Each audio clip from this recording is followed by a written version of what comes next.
Hi guys, what's up? Good afternoon again. Our next topic is how to check the variation of the present position of our ship. Here we go guys.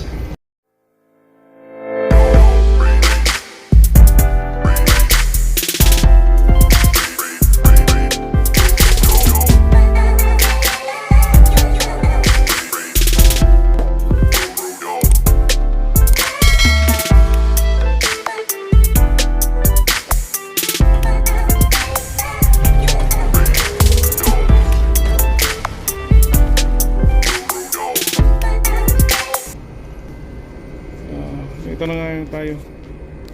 Ito yung barko namin.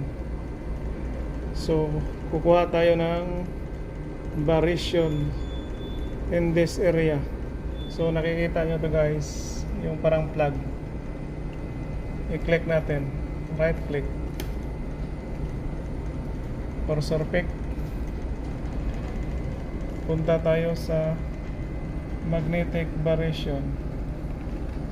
Yun. Kita nyo guys, ibig sabihin yan, itong kulay orange na yan, ito yung covered ng yung variation dito sa area na to. Nakita nyo dito, ibang kulay, so hindi yan covered. Hindi yan covered dyan, ito lang yung covered nya. So, punta na tayo sa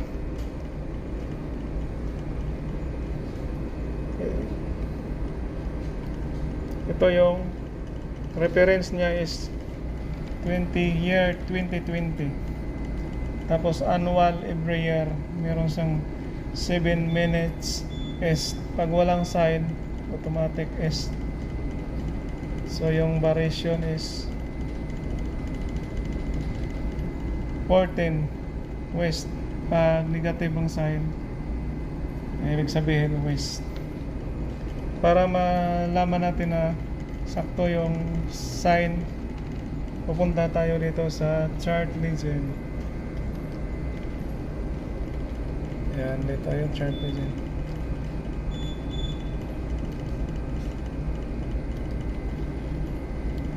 So, kita nyo guys, 14 west, year 2020, 7 east minutes. So, para makuha natin yung variations dito sa area na to, kailangan nating i-solve. So, ito yung solution. 2025 year to date.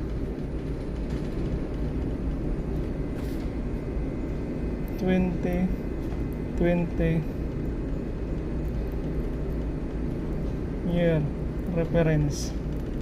Ito yung reference kanina. So, subtract mo lang yan. Meron kang 5.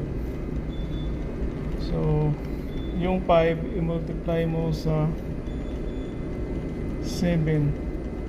Ito yung annual kanina na 7 S 7 minutes S. So, multiply hanggang 35. So, para makuha mo yung decimal niya, i-convert mo ito, divide mo sa 60. So, 35 divide 60, meron kang 0.58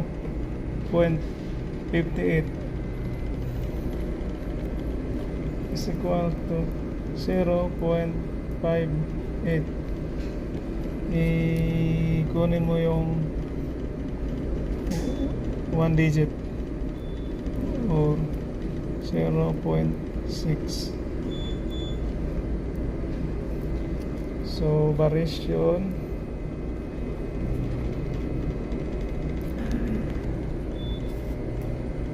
yung variation mo na 14 degrees west. Tapos add minus, add or subtract 0.6 S. So ang roles nito, same name,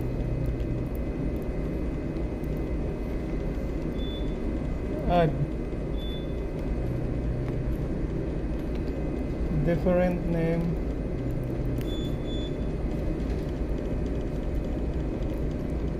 subtract. So different name man sila, i-subtract mo yan. 14 minus 0.6 equals. So ibig sabihin guys, meron kang variation 13.4. Yes, yan yung variation sa sex position mo yun. So yun guys, thank you sa panonood, bye bye.